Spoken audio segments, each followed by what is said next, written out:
the relationship of esophagus. Anterior to the esophagus, you have two structures quickly going through that. Upper esophagus, trachea, lower esophagus, left atrium. Done. Posterior to the heart. Posterior to the heart, what do you have? I mean, posterior to the esophagus, sorry. Because discussion is esophagus. Let me write it down because I'll forget. When I rush myself.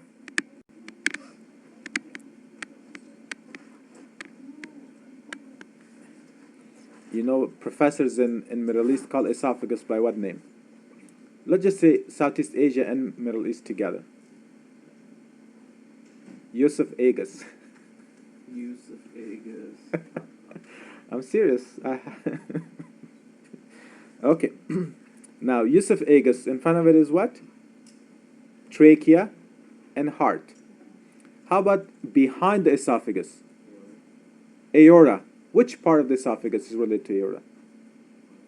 Posterior part of the esophagus. Thoracic esophagus. Not cervical. Not cervical. Although here you can call it pharynx, right? But it's still esophagus. So esophagus below the second rib is with aorta, because aorta arches. Let me just do that for you. And although I'm doing it very tightly, but it's very, loose, these structures are very tightly. So here comes aorta. Loops around what? The left bronchus. Left primary or main bronchus. Goes behind it. True? Yeah. And then, let's just do it here. Right here, it goes behind the esophagus. Imagine green is behind it. Here in the picture shows in front, so I'll erase it. Okay? So only the lower thoracic and abdominal esophagus, if there's tiny bit in the abdomen, is related to aorta. Okay. And then you have thoracic duct related to it too posteriorly. But of course, the most posterior structure related to esophagus is what? Spinal column. Spinal column. Okay, the anterior part of the vertebrae, the vertebral bodies. Okay, now I'm not going to talk no more about the anatomy. Left and right should be what? Lungs. Left and right, lateral to esophagus should be what? Lungs. Good? Don't forget here, you have, right here, you will have the thymus. And up here you should have thyroid, the thyroid gland. Don't forget those structures. Okay. But thyroid wraps around the trachea. The distal end, when it wraps around, it holds like, hey trachea, Eid Mubarak, and it hugs the trachea, but the ends will touch with what? Esophagus. It's like you're hugging two people at the same time. You want to save time, right? All right. Okay. Esophagus has only one function, and that is transport. It has only one function, and that's transport. The epithelium is squamous epithelium, stratified squamous epithelium. Although it has muscular layer and it has adventitia. Good for you. You got to do that. But it has no other function except transport. So any disease of the esophagus have to give you one symptom. Difficulty swallowing, or painful swallowing. Whenever you hear those terms, your life should be very easy. Difficulty swallowing. There's obstruction somewhere. Or dinophagia, meaning painful swallowing. Just worry about those two. Everything else should make sense. Okay?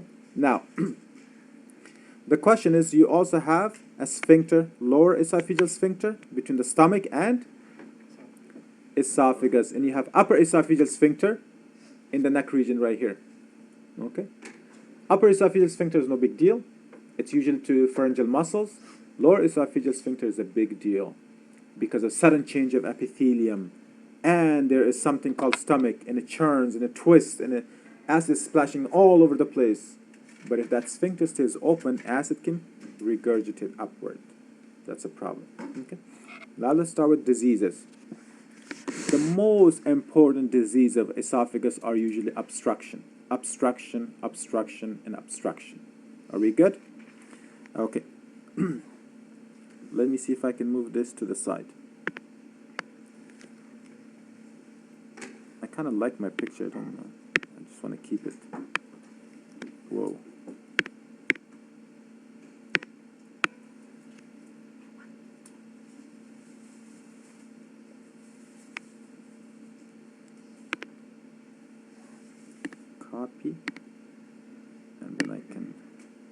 clear everything. I'll get a new file and paste.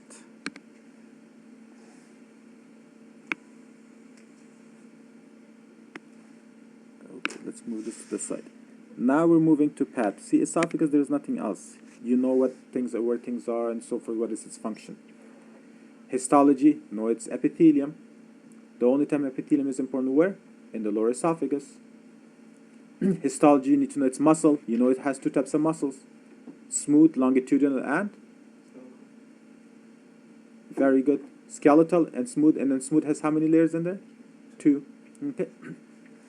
Know that 1/3, upper 1/3 is only skeletal, lower 1/3 is only smooth, and the middle is both mixed. Okay. Know that the smooth muscle esophagus is regulated by autonomic nervous system. I mean, again, those are things you have to know to come to a review program, right? Okay, so let's mention some diseases. Tell me the name of diseases related to esophagus. Achalasia. Barrett's esophagus.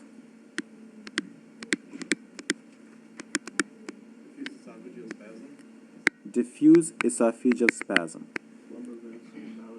Plummer-Vincent's and Mallory. Esophageal varices. Okay. Ruiz. Chagas disease. Boerhaave. Good. Boerhaave. I'm running out of room, so whatever I didn't cover, we'll do that later, okay? Let's compare them. Achalasia. Number 1, you have to know it's lower esophageal sphincter defect. Lower esophageal sphincter defect, and that makes your life easier.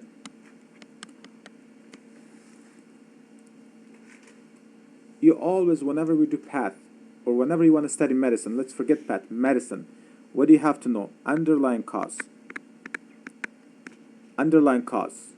Underlying cause, which could be biochemistry, which could be physiology, things like that. And then underlying pathologies, right after that is the most important thing, which is explanation of that, whatever is the cause. Let's say it's the lower esophageal sphincter is defected. How so?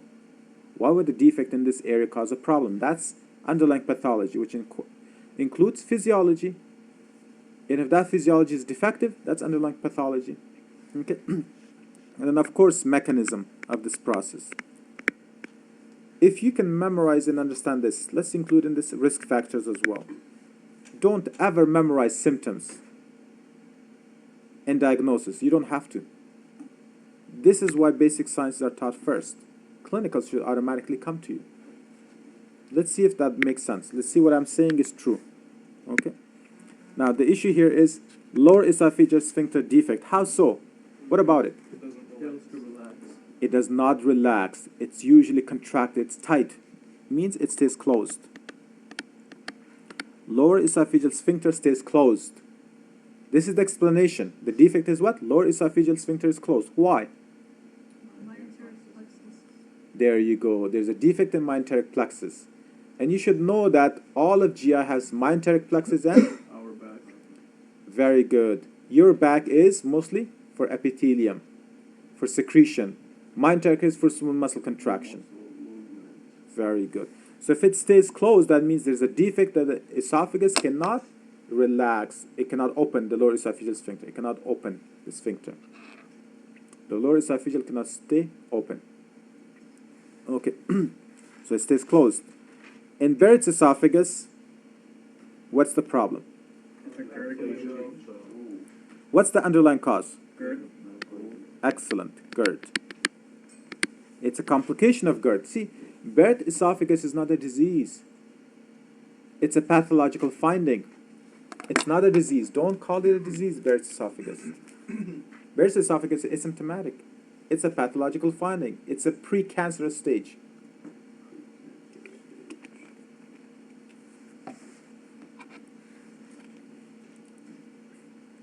So what is the issue here? Like intestinal cell lining, right? So it is columnar metaplasia. Squamous cells change to what? Columnar. So it's metaplasia. Nothing more than that. Metaplasia, I was about to do well. I know, but I was defect in my head, right?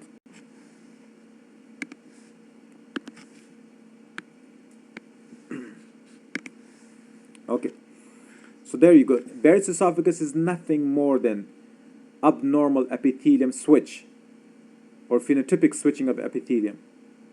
It's not increase in number and it's not increase in size, it is switch in epithelium. As soon as this epithelium becomes increase in number and you cannot control it, then it becomes cancerous. We'll leave that alone. Okay, so how about diffuse esophageal spasm? It is nothing more than spasm. So, I mean, the name itself, the underlying cause is what? Spasm. Spasm. Is this spasm of one region of esophagus or of all of it? All of it. Yeah, diffuse. Diffuse, yeah, diffuse. All of it. Very good. Okay. Plummer Vincent. Esophageal. What's the underlying cause? Excellent. Autoimmune. Iron deficiency has a huge role in it. Okay, but it's autoimmune. It's autoimmune.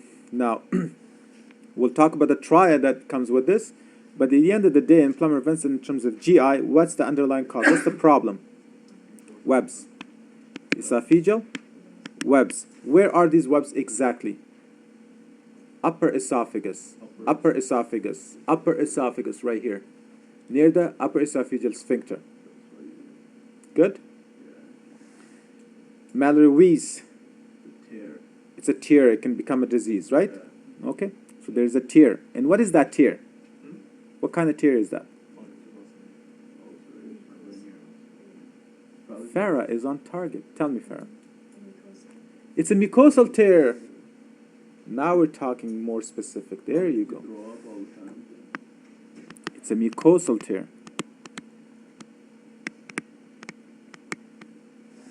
Okay.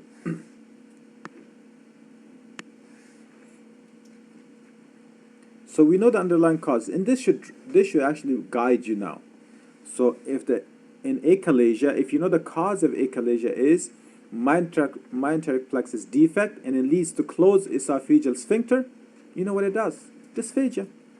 We don't have to memorize that part. We don't have to memorize this part. Dysphagia. Automatically. What you need to memorize is that there's a problem in the sphincter. It doesn't open. Most of the time it stays closed. It's very tight. Sometimes you can even call it hypertrophied.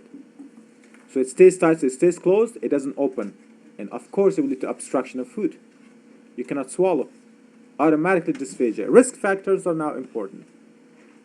Who's at risk of this in achalasia? Not everybody gets it.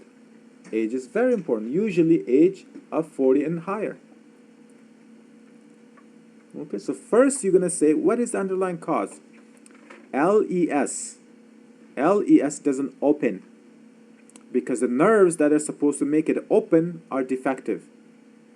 Could it be autoimmune? Of course. Could it be viral? Yes. Could it be traumatic? Yes. Therefore, the exact cause in the risk factor, or the one thing that you can point out, is not known. So it's called idiopathic. It's idiopathic. What causes, we don't know. Viral infections, food, diet, trauma, stress, many things. Anything that leads to damage of those myenteric plexus. So mostly it's autoimmune again. But there's no established antibodies or T cells yet. So it's idiopathic defect of LES. And if LES doesn't open, you will have difficulty swallowing. And you're done. Usually in males. Usually these men are in their 40s and 45 and 50s. Okay. They have trouble swallowing liquids too. I think this is the one that they have trouble swallowing both solid food and liquids versus the others, where it's just solid food, right? Let's come to that. Good. So at least we have dysphagia now, right? Are we good with that? Okay. We're going to come to you soon, Najib. Barrett's esophagus. Now, Barrett's esophagus, you just have metaplasia. GERD. It's complication of GERD. So everything will be of GERD. So we'll talk about GERD separately. Maybe we'll talk about it together.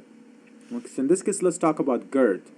It's not good to talk about Barrett's esophagus because it's simply a condition, complication of GERD. Barrett's is a complication of GERD. It's precancerous. That's where the problem is. But Barrett's esophagus by itself has no symptoms. No symptoms. Okay? Now, the complication of GERD that we have to care for is Barrett's and stricture. I rather talk about GERD. In GERD, what's the problem?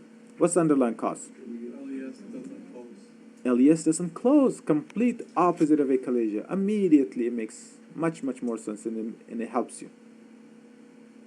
Okay, GERD, LES stays open. Most of them stays open. This one stays closed most of the time. It doesn't open, I mean, in achalasia, it doesn't open properly, or incomplete, or partial. In GERD, it doesn't close properly, incomplete closure, partial closure, defective closure, whatever you want to call it, doesn't make any difference. Okay, in some people it's less, some people more. In some people it closes 50%, and some people close 10%. Obviously, the less it closes, the more side effects you will have in GERDs. Yeah. So if this doesn't close, that means there will be regurg, which the R is there already. Acid reflux. So this will lead to acid or HCl reflux.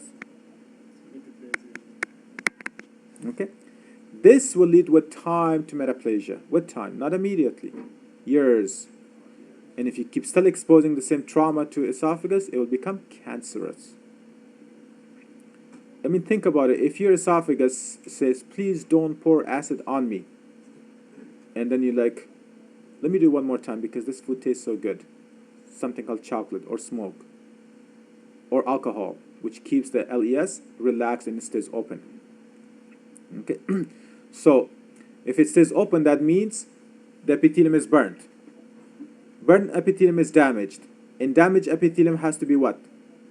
Replaced. To replace the epithelium, what do you have to do?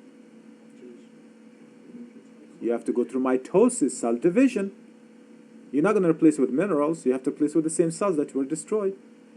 Now that means cells will grow. And then these cells are fresh. You damage them again. And they get damaged much easier now because they're naive cells. You know, they're not adult cells yet in their age. And they get damaged. And then you do the same trauma again, keep over and over. And then at the end of the day, epithelium says, you know what? Forget you. Who has GERD? I do, actually. So it says, forget you, Munir. You know, you don't listen. You keep eating the same food and blah, blah, blah. Now what I'm going to do is replace the epithelium or the cell cycle. I'm going to replace it without the even exposure of toxin. So you keep producing the epithelium much faster and faster and faster and faster. And it becomes cancerous. But before that, it has to increase the size of epithelium, change it so it becomes columnar. Columnar will have more mucus. And mucus should neutralize the acid. So two things will happen. If the epithelium becomes columnar, or it changes from esophageal to gastric epithelium or gastric metaplasia, that's only adaptation. It's adapting to neutralize the acidity. But if the epithelium gets out of hand, it increases in number, it becomes anaplastic or hyperplastic, then it's cancerous. It's no longer adaptation, it's a mistake. Okay, good. At the end of the day, in GERD, you shouldn't have dysphagia because it's not that it stays closed, it stays open most of the time. It's reflux, and that will cause damage to epithelium, and there are nerves. What are the nerves in the lower esophagus that senses your pain? Esophageal plexus. And this nerve is the same thing as which spinal nerve? The fibers carried from this region is the same as which spinal nerve? C4 and C5. Excellent. C4 and C5, which is the same thing as phrenic nerve. So as a result, you will have chest pain. Okay, so you will not have dysphagia. You will have chest pain. Chest pain. I mean, doing it together. So chest. I'm thinking ahead of myself. Okay, so there will be chest pain. But there is a pain when the acid gets into the esophagus or That's what it is. there's chest pain. Yeah. It's not. Where is the esophagus located? Good. Excellent question. Where is the esophagus? Esophagus. That's Pashtun style. We mix F and P. Retroperitoneum? Where is the esophagus? No? We do have to go over anatomy then. Roman. It's in the chest cavity. Where is the esophagus beginning? What's the beginning of esophagus? C2. Oral cavity. Yeah. Oral cavity. Keep it simple. Frank C. Oral cavity. Pharynx is part of esophagus. Where does it end? At the level of diaphragm. Diaphragm is what separates thoracic cavity from abdominal cavity. You should never find esophagus in the abdominal cavity or peritoneum.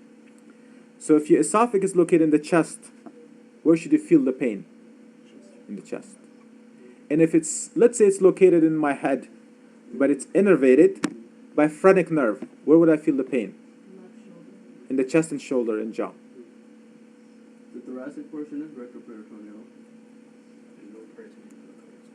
Yeah. Peritoneum is only in the abdominal cavity. Chest is mediastinum.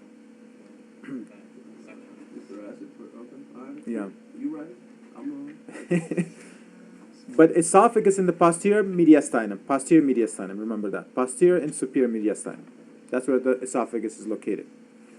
But regardless, remember this. It has to feel like a chest pain. The nerve that innervates also innervates the pericardium and diaphragm. The same nerve. And the pain is referred to the chest. Although it could be up high here, but it feels here always. It's like edaphasia.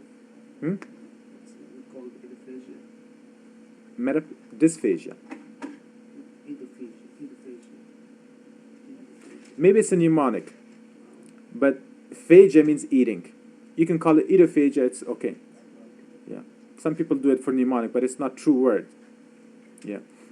So there's phagia, eating, swallowing. This difficulty.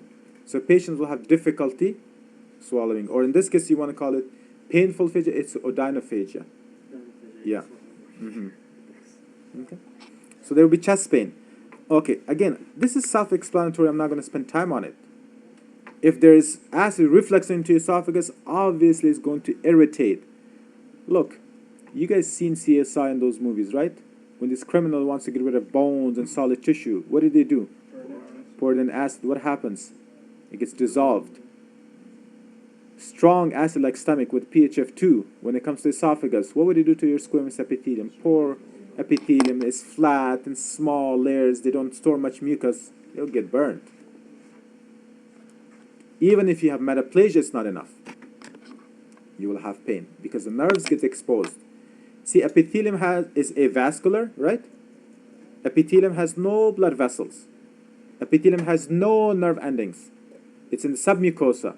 When you cause erosion of epithelium, what happens to the nerve endings? They get exposed. And now when acid comes in contact with your food, it will start hurting and you'll feel the pain. Okay, so the pain because of erosion of epithelium. And diffuse esophageal spasm. You know, the esophagus goes through spasm. Just like sometimes your arm, your leg, or the muscles of whatever region gets through spasm. Same thing. It is strictly smooth muscle problem. See, GERD is a problem of what? Smooth muscle plus epithelium. Smooth muscle because it doesn't close. The sphincter is made of smooth muscle, circular smooth muscle. It doesn't close. And it leads to damage of epithelium. The pain is because of erosion of epithelium. Achalasia, smooth muscle is too tight. The nerve endings are not there to keep it open. There's no peristalsis. There's no relaxation. But you will have difficulty swallowing. So again, smooth muscle problem, achalasia is only smooth muscle problem. Only smooth muscle problem. Diffuse esophageal spasm is only smooth muscle problem. But GERD is both. It's both. Okay? Now, in spasm, there have to be triggers. You don't have esophageal spasm 24/7. So there are triggers. The triggers could be cold air, could be spicy food, could be cold drink, could be infection, could be stress, could be sitting too much. Sometimes people sit too much, and that leads to decreased release of acetylcholine to cause contraction or irregular.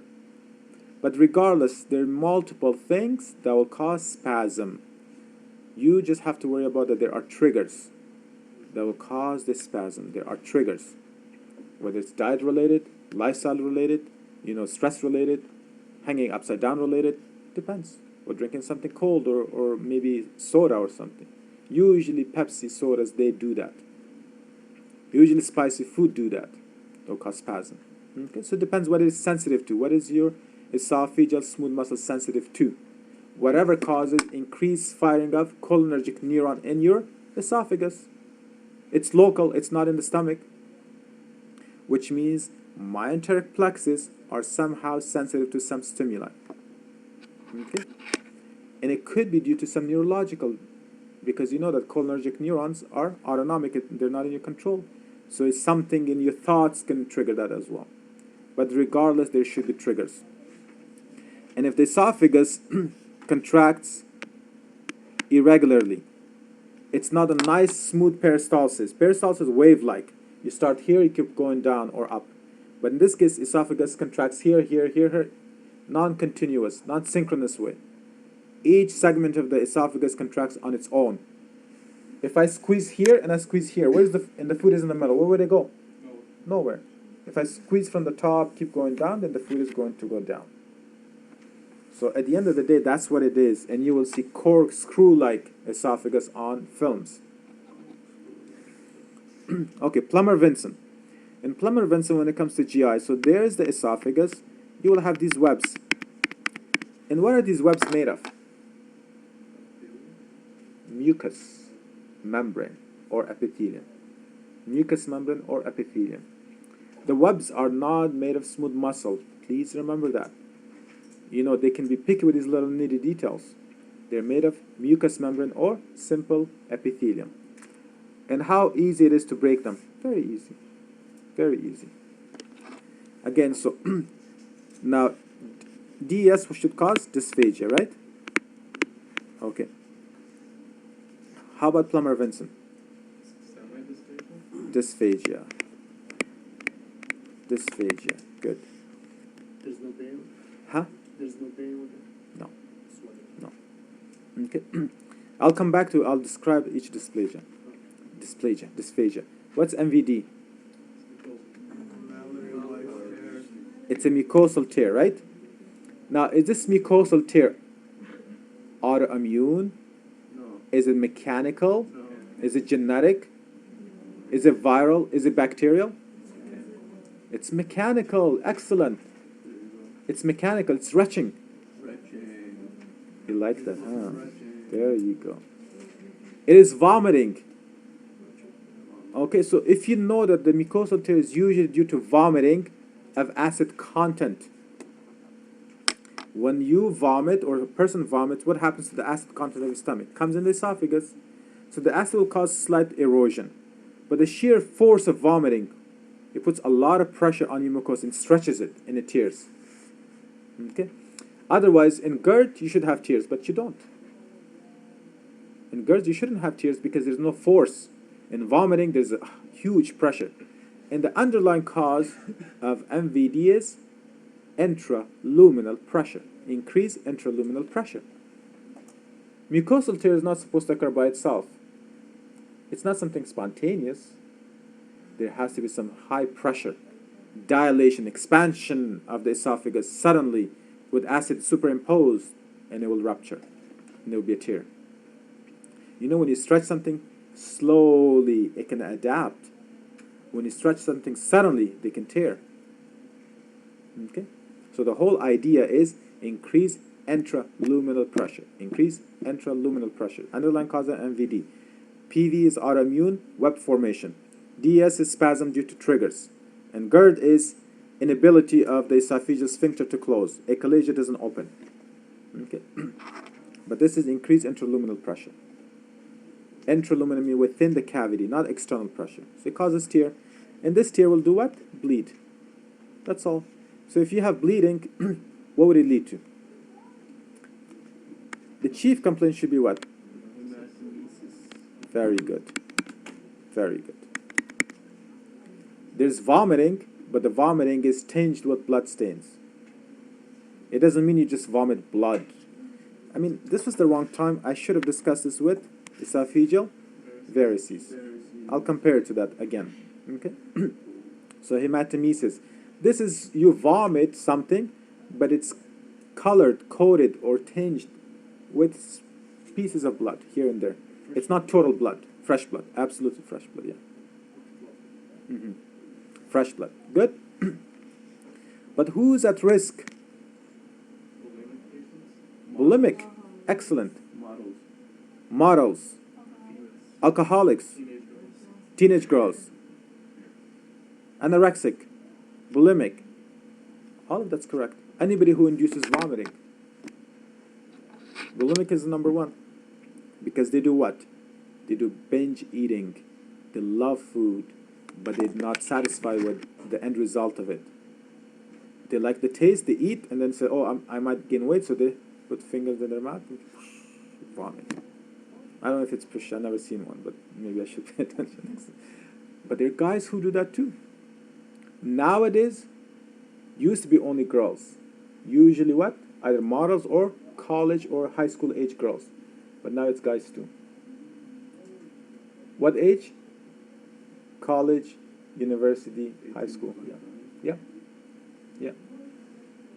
So it's all about, the body image in that case. Okay. But anyhow, this should be straightforward. We shouldn't be spending time on it. It should make logical sense to you. Again, tears should bleed. They shouldn't cause dysphagia. If anything, maybe painful swallowing if the tear is big enough for food to kind of irritate it. So you should have hematemesis. Afterwards, you should have painful swallowing. Pain upon eating.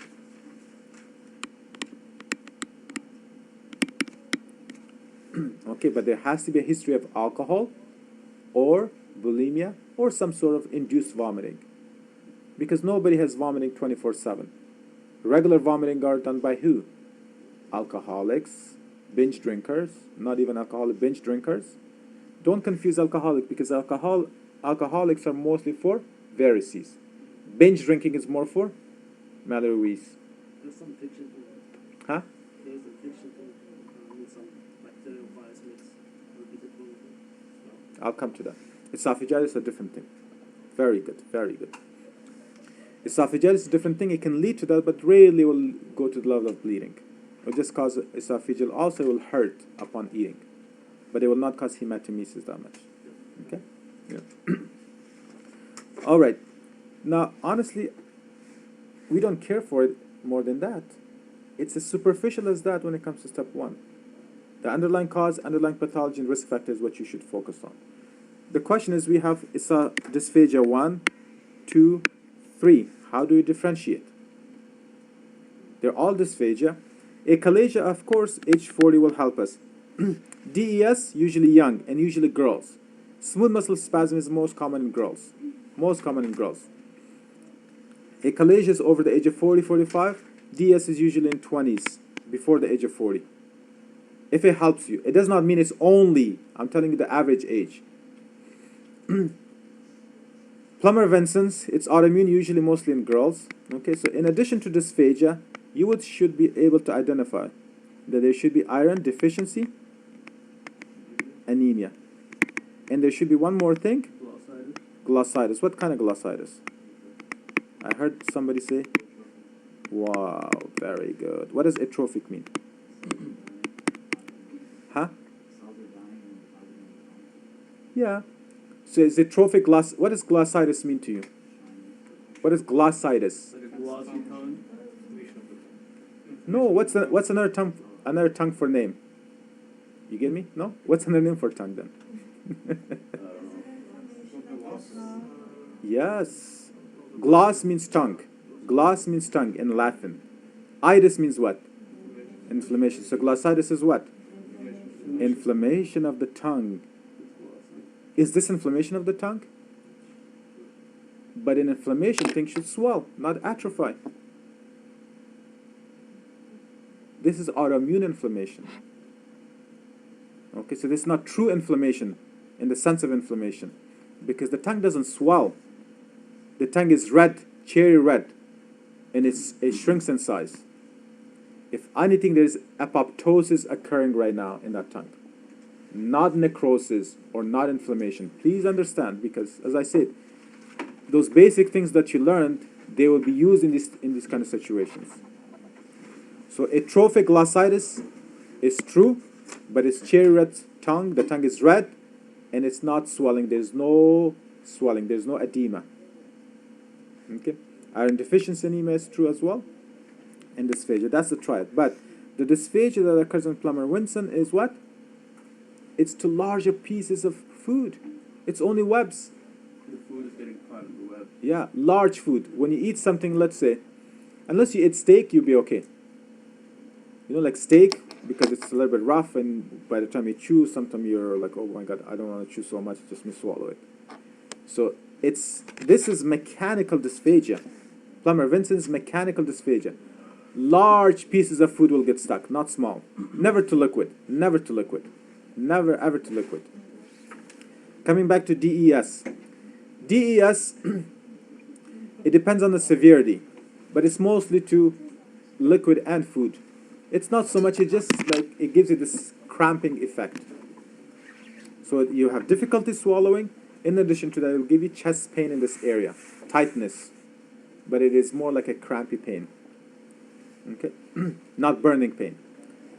And when you come to achalasia, it's completely, initially it's only to solid, eventually with progression of time it will become liquid only. I mean liquid as well, solid and liquid as well with time. Initially it's only solid. Okay, but in this case, if the esophagus is closed in the lower region, which is the bird beak appearance, if you guys know, right? That means food is not passing.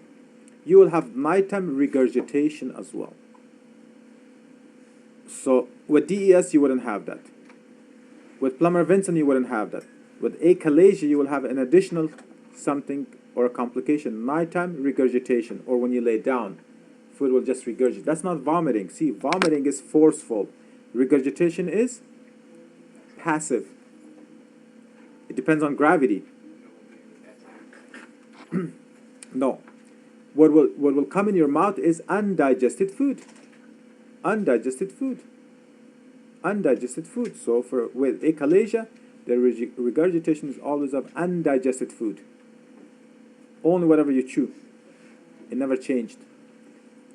So that's one thing. But now, let's say you're laying down at night, you went to sleep suddenly, and there's still some food, and it regurgitated. What could happen? You can aspirate it. Excellent. And that can lead to aspiration pneumonia. Aspiration pneumonia. So complication of achalasia is aspiration pneumonia. Okay? Aspiration pneumonia. Okay. So we know these things. Let me just do these diagrams. So with achalasia, I'll put A, C, H. This is the esophagus. Proximal esophagus should be normal. Distal esophagus dilates. True? Yes. And then you'll have this, what is this called? Bird beak appearance. There you go. What did you see it on? Barium swallow. Very good. Or CT scan, right? Barium swallow is CT with a dye inside, right? Now, for all esophageal diseases, barium is the test of choice, or first test always for GI. Obstruction. Always, unless there's some specific cases. So that was achalasia. What was the second one? GERD. Now, the complication of GERD that has to do with dysphagia is known as stricture, esophageal stricture. You see, when esophagus inflames and it gets swollen and so forth, inflammatory tissue, let's see if your two fingers are swollen, they're inflamed, and you keep them like this for a day, what happens? They glue, they stick together. Inflammatory tissue releases a lot of mucins and a lot of adhesive chemicals and factors, because it requires what? Attachment and repair. So when there's a lot of inflammation here, eventually with time this can lead to esophageal stricture. Just like when you know about Crohn's. In Crohn's, what do you have? Fistulas, adhesions. Same thing, this is adhesion of lower esophagus, but called stricture. So when it does, what happens now? Same thing, almost like achalasia. But the cause of that is not idiopathic, it's regurg of acid, or acid reflux.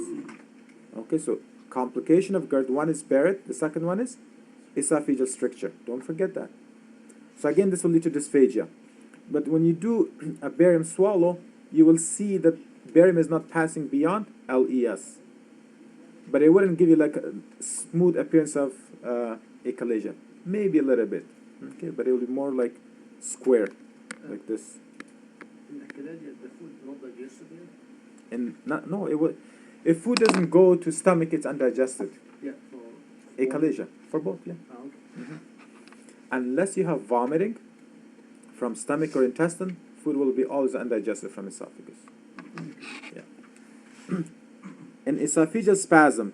Now, spasm is uncoordinated contraction of what? Esophagus. Uncoordinated, diffuse spasm. See, if spasm of esophagus occurs in one location, it keeps moving at the same time as a wave, it's called peristalsis, which is normal. But if the entire esophagus is going through spasm at the same time, nothing is going to happen. And that will give you obstruction, dysphagia, and chest pain. Okay, but you will see on barium swallow what? Corkscrew appearance. There you go. Okay, Plummer-Vinson. Now, Plummer-Vinson's, barium swallow might not give you much. It's difficult to see. Imagine you have some webs, and then barium can pass through. It will leak through. So you might see some little lines. That's about it. Unless you The have, like, best food test, stuff. yeah. Even food stock, you won't be able to see it. Okay? The only reason we see barium because it's radio labeled. Unless you intake food that is labeled with a radioactive dye, otherwise you won't be able to see it. Okay? Maybe ultrasound because it gives you density of tissue. You should be able to see something. Now, you have something called endoscope. What is an endoscope? Goes through your mouth down, check this out. What's in the tip of the scope? Camera. What is a scope? Camera. Vision scope. There you go. So that's the best test. For Plummer-Vinson, scope is the best choice. Not the initial step. Not the initial step unless you know for 100% it's webs, then go scope first. Because the scope is going to be diagnostic and therapeutic. Excellent. You took the words out of my head, not out of my mouth. Good job. All right. So the scope, you just break it with the scope as well at the same time. All the webs are broken, you're back to normal. Okay. But to prevent formation of this, maybe you put him on an anti-inflammatory like steroid, corticosteroid, prednisone, because it's autoimmune, right? So that's Plummer-Vinson's disease. Esophageal tear or Mallory-Weiss tear, what are you going to do? You just have to remove the trigger or the poison. Find out what it is. Yeah, if the person is vomiting, inducing vomiting and retching, you tell them stop that. If they don't stop that, what do? You refer them to who? Psychiatrist. Not psychologist. Because there will be questions, something they will psychologist. No, psychiatrist. Okay? So you do that. Yeah, if they're alcoholic, what do? Refer them to psychiatrist. Whatever is the cause, it's usually mental. Okay? Usually it's mental for Mallory-Weiss tear. Okay. But meanwhile, if it is bleeding and stuff, you have to call a surgeon to repair that bleeding. Okay, if it's too much. The complication of Mallory-Weiss tear is what? Huge complication.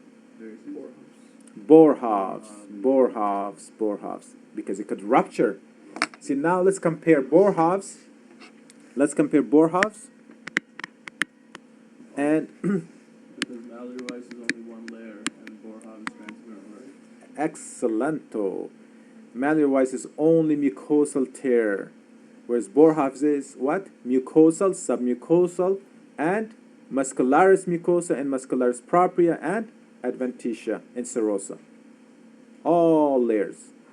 It is actually a rupture of the esophagus. Okay? Just to show you so you can remember this. Let's say this is the external layer of the esophagus called serosa. And then you have muscularis propria. And then you have muscularis mucosa. And then you have mucosa. Okay, going from blue is going from out in. A tear or a cut or erosion. Whoa, that's big. Eraser, right? Why don't you guys tell me? The eraser is too big. It's not even responding now. Okay, there you go. Give me attitude now. Huh? Wow, very nice. So, let's say here is the tear. This is Mallory-Weiss tear. Only mucosal tear. But if this tear is transmural, throughout the entire thickness of esophageal wall, it becomes Boerhaave. Now, with Mallory-Weiss tear is only blood vessels get exposed, and it can bleed.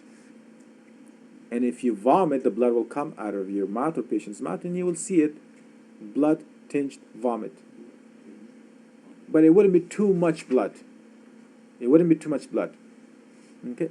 Because mucosa is avascular. Submucosal, the blood vessels are tiny, small. Unless you go outside of blood cirrhosis, then you will have large blood vessels, like esophageal veins, esophageal plexus, right? Okay, let's make it. What? Excuse-moi. What can I say? Let's say it's transmural, complete. Now what happens? So there's food passing through here. Uh-oh. There's food coming from the esophagus, you swallow it, and there's food coming here because you're vomiting as well. The likelihood of this food spilling into where? Mediastinum or thorax is much higher now. Usually this food will spill into which region of the mediastinum? How many posterior mediastinum? Very good. Posterior mediastinum. Now, Mallory-Weiss tear is only in the lower esophagus. Please remember that. It's the LES region. Mallory-Weiss tear will never be in the upper esophagus. When you see an ulcer, what is the difference between ulcer and mucosal tear? Not much. Tear is mechanical, ulcer is usually acidic or chemical or infectious. There's more pressure by the skin. Yeah, if I scratch my skin, that's an ulcer. If I remove the entire epithelium, if I scratch completely, the epithelium comes completed, that's ulcer. But if I just cut it, then it's a tear. Does it make sense? Okay. All right. The issue here is with Boerhaave's, the cause of Boerhaave's can be Mallory-Weiss tear. It can lead to Boerhaave's. But the number one cause of Boerhaave's is what? Endoscopy. Untrained gastroenterologist. Or gastroenterologist that's careless, or it's on drugs, or it's high, whatever. Or is in rush, who wants to get out of here. So most causes of Boerhaave's are hospital-induced, iatrogenic. Most of them. Because the endoscope esophagus is very delicate, so when you put the scope, if you don't do it the right way, it's not relaxed, it can pass through and cause a tear. So if it's upper esophagus tear, Boerhaave's in the upper esophagus, what are you going to think? Hospital acquired. Sue them. If it's in the lower esophagus, what are you going to think? And especially the person's young, elderly, upper esophagus. Elderly, endoscopy, things like that, or intubation, things like that, upper. Any procedure, medical procedure, you usually think of upper esophagus. I'm not saying they're not common in the lower esophagus, but they would help you. But as soon as you think of a young person vomiting, only think of lower esophagus. The scope can do upper or lower, but when it comes to Mallory-Weiss tear, only lower esophagus, because acid can't go that far. Usually it's neutralized and comes back, so usually lower esophageal tear, Mallory-Weiss, always lower esophageal tear. Okay, good. Again, I will only focus on pathophysio, risk factors, underlying cause, pathophysio. That's all you need to know for these. You can make your own conclusion based on symptoms and what test which you will do. If it's obstruction, I'll always do barium first. Always. It's the test of choice and it's the initial step as well. Okay? If it's acid reflux, now I'm not going to do endoscopy or barium first. If it's burning pain, if there's regurgitation of acid into the esophagus, the first thing I will do is give them maybe nitrate. If it increases pain or decreases pain, because it's chest pain. You know, for chest pain, you should always think of nitrate first. If it's MI with nitrate, the pain should decrease. If it's GERD, it should increase. And that helps you. And then you do pH monitoring for 24 hours or something like that. Okay? But there's more pathology to GERD. Okay? Sometimes you can have two things occurring at the same time. Increased acid production and increased dilation or staying opening of this the sphincter. So let's talk about that quickly, and then I'll take a break. We'll move to other diseases. Now, in the stomach, we're going to some physiology. In the stomach, you have some cells. Now, stomach, you should call this area the fundus. This area should be called the antrum. This area should be called body. This area should be called fundus. And there's a sphincter over here, pylorus area and pyloric sphincter. Very good. So you remember these areas, you don't always will have A, B, F available for you, right? Yeah. Is the cardia important too, or no? The cardia is important in the sense when you have paraesophageal hernia. Okay. I did not know. So it's like Yeah. in relation to. Mm-hmm. Okay. And cardia is supposed to be stuck behind. Should be stuck behind what? Look, where is the esophagus? In the thorax. Where's the stomach? In the abdomen. What separates the two? Diaphragm. So there should be a hole in the diaphragm for esophagus to pass through. Cardia makes stomach, you know, like it prevents stomach from going up. That's the whole idea. There's no, you can call it, look, LES, you can call it cardiac sphincter. It's okay. Yeah. So it's a smooth muscle here, circular smooth muscles. The LES should be slightly dilated region. Yeah, that's normal. When you actually see under, I mean, it's difficult for students to see, you know, even if you do, for example, dissection of stomach and stuff, it's difficult to see that, but you should be able to feel it. You should be able to feel it. And you have to cut the esophagus here, put your fingers in there, and then you can feel it. It's slightly raised like a ring around it. Yeah. And you have to have delicate fingers. Okay? Not rough fingers. Oh. Okay. Now, we have cells here that are known as G cells. G cells. G cells produce what? Gastrin. I'll just put gas. Why is it called gastrin anyways? Because it's produced by stomach, and it acts on what? On stomach. Released by stomach, acts on stomach, so it's called gastrin. Why is stomach called gastrin? It's full of gas. Okay. That's fine, I don't know. Maybe it is because it's full of gas. That's true. Your stomach should never be full completely because it will cause GERD. It should be only up to here. This should be food, this much. The rest should be empty. Okay, now gastrin comes. Gastrin comes. When is gastrin released? When you eat. Eating. Specifically, what particles in food stimulates G cells? Protein. I like when somebody said fatty acids. That's good. Anything else? Nope. Carbohydrates. Hmm? Carbohydrates. Nope. Increase in pH. Nope. That's true. Acetylcholine, yeah. Stretching of the stomach. Stretching of the stomach, yes. Which is the brain, acetylcholine, parasympathetic. One more thing. pH increase. Sure, but, you know, that's not necessarily, yeah. That's not necessarily the reason. Amino acid. You said protein. But that's not the same. Come on. That's, no, come on. No, come on. No. It's not the same. It's not the same. In retrospective, it's okay. But as I said, for our students, you have to be very specific. So you have your knowledge appropriately. Amino acids. Amino acids. When you I mean- eat or when it breaks it down. Well, when you chew, that means you will have some amino acids, you know. You have oral amylase and peptidase and so forth as well. They'll do some digestion. So you will never have only protein in your diet. You will have some amino acids. There are signals. But anyways, what's the purpose of this gastrin? To stimulate what? Parietal cells. Parietal cells releases what in response to that? HCl. Okay, and who releases pepsin? Good. So the purpose of HCl is simply to activate pepsinogen to pepsin, right? Okay.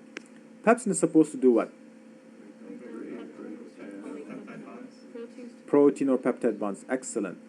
Pepsin is a peptidase. It's a specific peptidase. It's a gastric peptidase, not duodenal.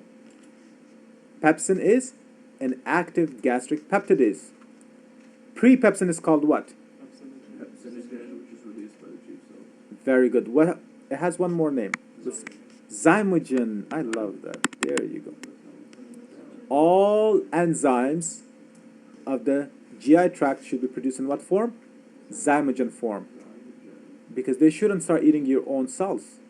They should be inactive only when they release into the duodenum or stomach. Then they should become active so they can digest food, not your own mucosa. Because of an acidic environment, right? Yeah. See, the proton only helps to activate it. Pepsin is only active in acidic pH. If you have basic pH, you will have malabsorption of protein only. So if you have acidic pH, it's normal. If you have basic pH in your stomach, for example, sometimes alcohol, when people drink a lot of alcohol, it leads to increased pH in the stomach. So now the acid is neutralized, and that leads to malabsorption. It leads to malabsorption. Especially what malabsorption? Protein. And you know that alcohol, see, alcohol is crazy. It kills the absorption of protein, and it kills the synthesis of protein in the liver. At the end, you have duplicate or quadruple effect on proteins. And you have too little albumin, you have anasarca or ascites and so forth. But anyways, when we get there, so please remember that. So pepsin. Now, in some cases, you have hyperactive G cells. There are food particles. There are food products. For example, chocolate. For example, smoking or nicotine. For example, stressful situation that stimulates your G cells, and what would they do? They will release gasoline, and that leads to increased HCl, and that leads to increased activation of pepsin. And pepsin is peptidase. It digests any protein, non-specific, any protein. And your stomach is made of protein. Mucous membrane is made of protein, but it should be protected by a mucus coat of bicarbonate, right? Now, if you eat something that dilates the sphincter at the same time, and it activates your G cells at the same time, the likelihood of heartburns is for sure 100%. Number one, because you're producing more HCl, and the sphincter doesn't doesn't close, so that this will lead to GERD. Okay, so you got to know the pathophysia of it. You have parietal cells, very good. They release HCl and intrinsic factor, right? And then you have chief cells, they produce pepsinogen, not pepsin, pepsinogen. Pepsinogen is not produced by chief cells, right? I mean pepsin. Pepsinogen is produced by chief cells. Pepsin is produced in the stomach itself because it's converted from pepsinogen. Okay, and then you have mucus cells here, and they'll produce bicarbonate to neutralize the acidity.